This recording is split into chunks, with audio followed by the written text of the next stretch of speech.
राज्यपाल बंडारू दत्तात्रेय ने जेसी बोस विश्वविद्यालय के तीसरे दीक्षांत समारोह में 750 विद्यार्थियों को प्रदान की उपाधि। विश्वविद्यालय में लड़कियों की उत्साहजनक भागीदारी को राज्यपाल ने सराहा।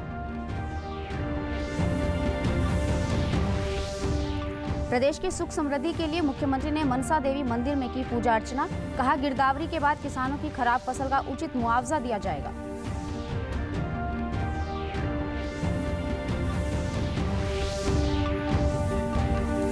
अंशु मलिक विश्व कुश्ती चैंपियनशिप में रजत पदक जीतने वाली पहली भारतीय महिला बनी। इसी चैंपियनशिप में सरिता मौर ने भी कांस्य पदक जीतकर इतिहास रचा।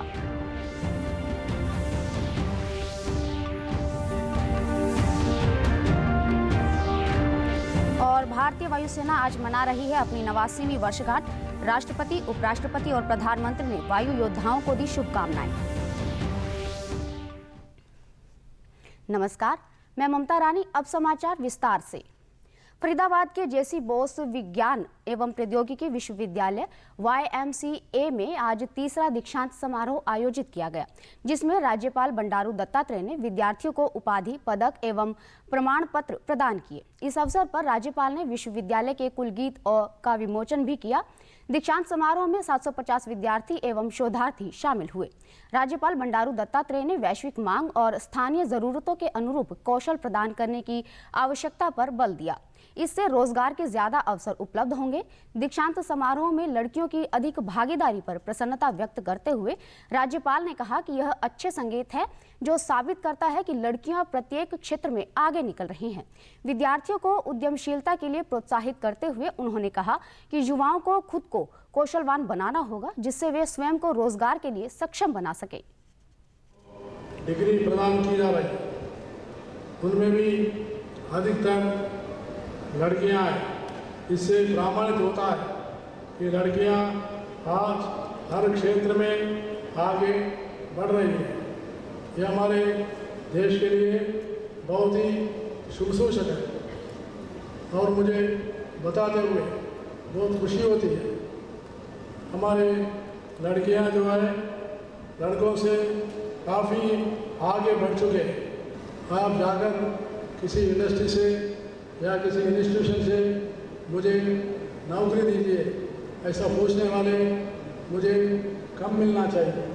ज़्यादा लोग ये होना चाहिए, मैं नौकरी पूछने वाले नहीं हूँ, मैं नौकरी देने वाली हूँ। ऐसे लोग निकलने का बहुत।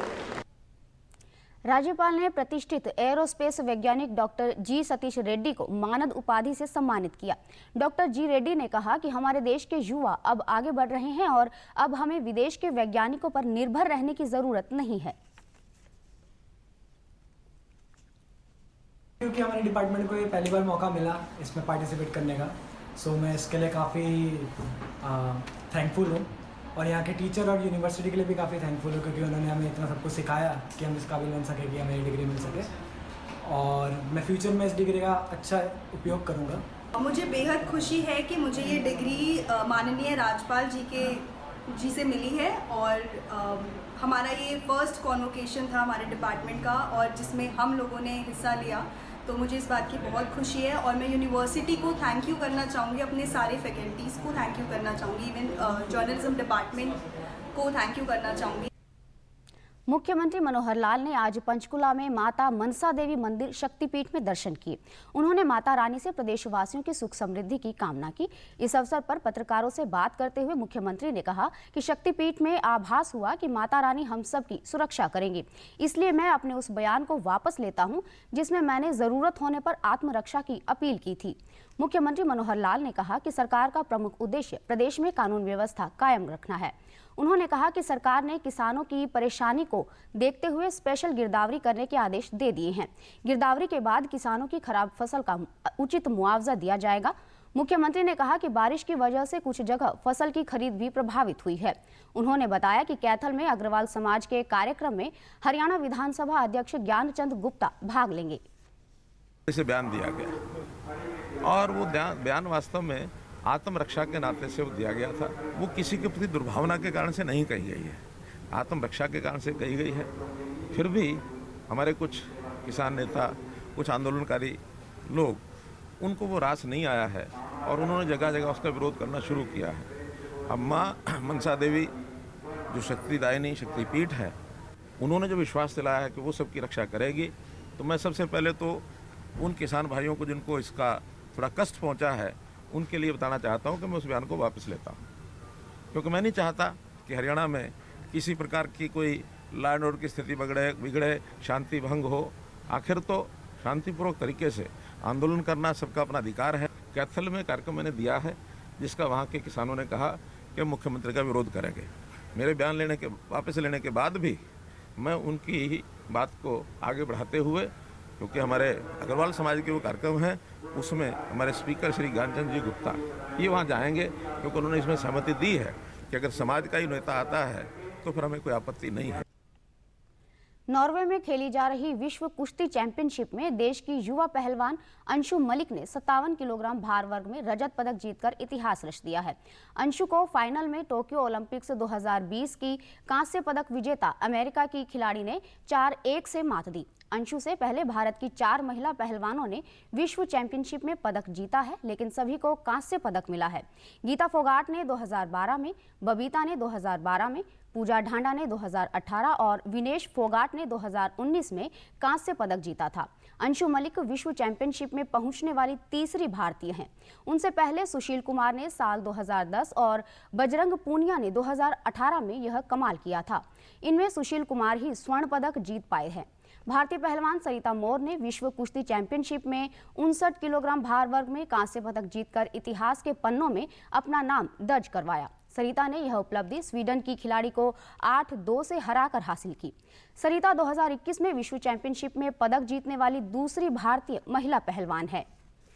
भारतीय वायुसेना आज अपनी स्थापना की 89वीं वर्षगांठ मना रही है। पिछले 8 दशक में वायुसेना देश पर किसी भी खतरे को विफल करने में तकनीकी रूप से विकसित और मजबूत हुई है। साथ ही प्राकृतिक आपदाओं में देश के लोगों को सहायता पहुंचाने में भी उसने अहम भूमिका निभाई है। वायुसेना के स्थापना दिवस पर परंपरा अनुसार गाजियाबाद के हिंडन एयरबेस पर आज परेड और अलंकरण समारोह आयोजित किया गया।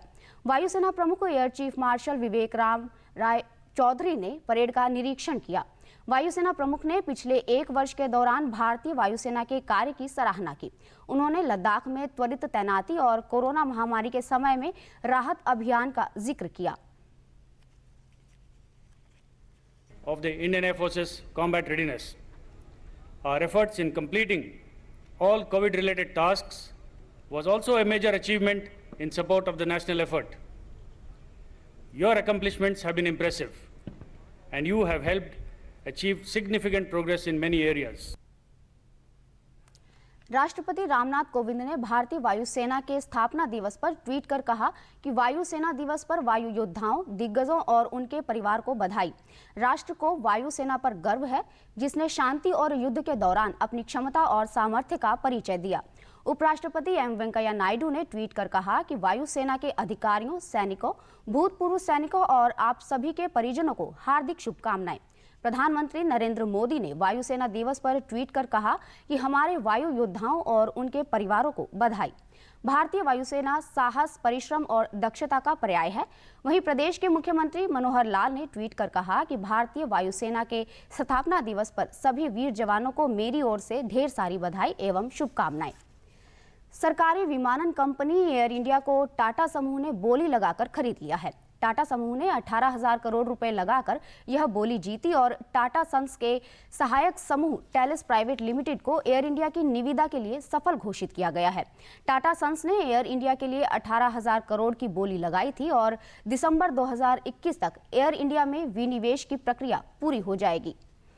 सूचना एवं प्रसारण मंत्रालय, भारत सरकार के क्षेत्रीय लोक संपर्क ब्यूरो हिसार, शिक्षा विभाग, नगर निगम व प्रशासन के सहयोग से पानीपत के राजकीय बालिका वरिष्ठ माध्यमिक विद्यालय में आज़ादी का अमृत महोत्सव के तहत स्वच्छता पर आधारित कार्यक्रम का आयोजन किया गया। मुख्य अतिथि जिला शिक्षा अधिकारी रमेश कुमार ने कहा कि हमें प्लास्टिक का उपयोग कम से कम करना चाहिए और बाजार जाते समय कपड़े या जूट का थैला लेकर जाना चाहिए। उन्होंने कहा कि अधिक से अधिक पेड़ पौधे लगाकर व प्लास्टिक के उपयोग को कम करके ही हम हरित हरियाणा और स्वच्छ हरियाणा बना सकते हैं। ये आज़ादी का महोत्सव, अमृत महोत्सव जो ये प्रोग्राम पूरे देश में मनाया जा रहा है, तो इसका संबंध सभी हमारी ज़िंदगी से है, आने वाले हमारे भविष्य से है, और हम इसमें सभी ने बढ़ चढ़ करके भाग लेना चाहिए। आज का जो कार्यक्रम आपने यहाँ पर किया तो बहुत ही अच्छा कार्यक्रम था, बहुत ही जो है शिक्षाप्रद कार्यक्रम रहा, और इससे हमारे जो बच्चे हैं उनको प्रेरणा मिलेगी, और हम चाहते हैं कि इस तरह के कार्यक्रम आप हमारे किसी अन्य और भी स्कूल में करें तो हमें अच्छा लगेगा। क्षेत्रीय लोक संपर्क ब्यूरो के प्रचार सहायक दौलत राम ने कहा कि कोरोना वायरस से बचने के लिए सभी पात्र व्यक्तियों को कोविड रोधी दोनों टीके लगवाने चाहिए और कोरोना से संबंधित नियमों का पालन करना चाहिए, तभी हम इस महामारी में सुरक्षित रह सकते हैं। आज़ादी के 75 वर्ष पूरे होने के उपलक्ष्य में आज़ादी का अमृत महोत्सव के तहत आज सोनीपत के हिंदू विद्यापीठ में सूचना जनसंपर्क एवं भाषा विभाग द्वारा स्वतंत्रता संग्राम में हरियाणा के योगदान पर आधारित प्रदर्शनी का शुभारंभ हुआ। प्रदर्शनी का मुख्य उद्देश्य युवा पीढ़ी को देश के स्वतंत्रता संग्राम में योगदान देने वाले वीर सेनानियों की गाथाओं से अवगत करवाना है। 12 अक्टूबर तक चलने वाली इस 3 दिवसीय प्रदर्शनी का उद्घाटन अतिरिक्त उपायुक्त अशोक बंसल ने किया। उन्होंने कहा कि आज़ादी की 75वीं वर्षगांठ को अनूठे ढंग से मनाने के लिए प्रदेश भर में अनेक कार्यक्रम आयोजित किए जा रहे हैं। अतिरिक्त उपायुक्त ने कहा कि देश के महान क्रांतिकारियों के बलिदान और योगदान से ही भारत को वर्ष 1947 में आज़ादी मिली थी। अतिरिक्त उपायुक्त ने युवाओं का आह्वान किया कि वे प्रदर्शनी का अवलोकन जरूर करें और राष्ट्रभक्ति से जुड़कर देश की प्रगति और खुशहाली में अपना योगदान दें। प्रदर्शनी देखने का समय सुबह 10 बजे से सायं 5 बजे तक रहेगा। इस प्रदर्शनी में जहां देश के महान स्वतंत्रता सेनानियों, वीर शहीदों के जीवन की गौरव गाथा को दर्शाया गया है, वहीं देश की आज़ादी और हरियाणा प्रदेश के गठन के बाद हुई प्रगति को भी प्रदर्शित किया गया है। सिरसा जिले में एलनाबाद विधानसभा उपचुनाव को स्वतंत्र और निष्पक्ष संपन्न करवाने के उद्देश्य से क्षेत्र के लिए ईवीएम और वीवीपैट मशीनों के आवंटन के लिए लघु सचिवालय में रैंडमाइजेशन किया गया। मशीनों का रैंडमाइजेशन जिला निर्वाचन अधिकारी अनीश यादव ने अध्यक्षता में सभी राजनीतिक दलों के प्रतिनिधियों की मौजूदगी में किया गया। जिला निर्वाचन अधिकारी ने मशीनों के रैंडमाइजेशन के दौरान बताया कि रैंडमाइजेशन के प्रथम चरण में ईवीएम और वीवीपैट मशीनों का आवंटन किया जाता है और दूसरे चरण में अलग अलग बूथ पर मशीनें भेजी जाती हैं। जिला निर्वाचन अधिकारी ने सभी राजनीतिक दल के प्रतिनिधियों से अपील करते हुए कहा कि वे चुनाव आचार संहिता का दृढ़ता से पालन करें। डीडी न्यूज हरियाणा पर देश और प्रदेश से जुड़ी खबरों को विस्तार से जानने के लिए आप हमारे साथ फेसबुक, ट्विटर और यूट्यूब के माध्यम से भी जुड़ सकते हैं। हमसे जुड़ने के लिए आप हमारे सोशल मीडिया हैंडल को भी फॉलो कर सकते हैं। अब आप अपने मोबाइल फोन से QR कोड स्कैन कर हमारे यूट्यूब चैनल पर सीधे पहुंच सकते हैं। आरबीआई गवर्नर शक्तिकांत दास ने आज द्विमासिक मौद्रिक नीति की घोषणा की। शक्तिकांत दास ने कहा कि रेपो रेट बिना किसी बदलाव के 4% पर कायम रहेगा, वहीं रिवर्स रेपो रेट भी 3.35% पर स्थिर रखा गया है। Economic and financial conditions and the outlook, the MPC voted unanimously to maintain status quo with regard to the policy repo rate and by a majority of 5-1 to retain the accommodative policy stance. देश में कोविड-19 टीकाकरण का आंकड़ा 93 करोड़ को पार किया गया है। स्वास्थ्य मंत्रालय ने बताया कि अब तक 93 करोड़ 17 लाख से अधिक टीके लगाए जा चुके हैं।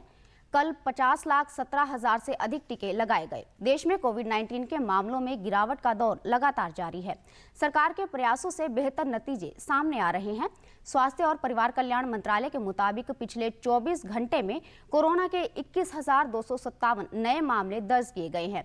वहीं कोरोना वायरस से 24,963 रोगी स्वस्थ हुए हैं, जिसके बाद देश में रिकवरी रेट बढ़कर 97.96% हो गया है। देश में वर्तमान में कोरोना के 2,40,221 सक्रिय मामले हैं। वहीं प्रदेश में कोरोना टीकाकरण का कार्य सुचारू रूप से चल रहा है। प्रदेश में अब तक कोरोना रोधी टीके की लगभग 2,37,52,000 से अधिक खुराक दी जा चुकी है।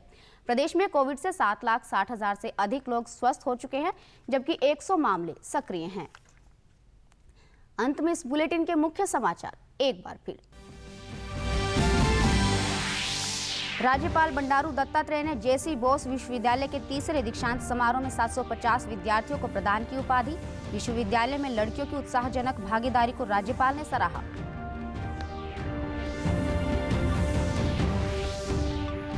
प्रदेश की सुख समृद्धि के लिए मुख्यमंत्री ने मनसा देवी मंदिर में की पूजा अर्चना। कहा, गिरदावरी के बाद किसानों की खराब फसल का उचित मुआवजा दिया जाएगा।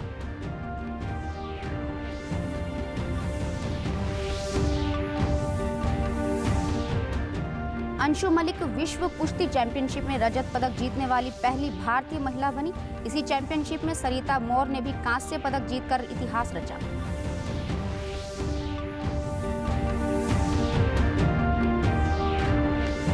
और भारतीय वायुसेना आज मना रही है अपनी 89वीं वर्षगांठ। राष्ट्रपति, उपराष्ट्रपति और प्रधानमंत्री ने वायु योद्धाओं को दी शुभकामनाएं। सभी दर्शकों से अपील है कि आप जब भी घर से बाहर निकले तब मास्क जरूर पहनें, 2 गज की दूरी बनाए रखें और एक नियमित अंतराल पर अपने हाथ धोते रहें। और अगर आप पात्र हैं तो टीकाकरण अवश्य करवाएं, तभी आप कोरोना महामारी से बच सकते हैं। आज के बुलेटिन में बस इतना ही। नमस्कार।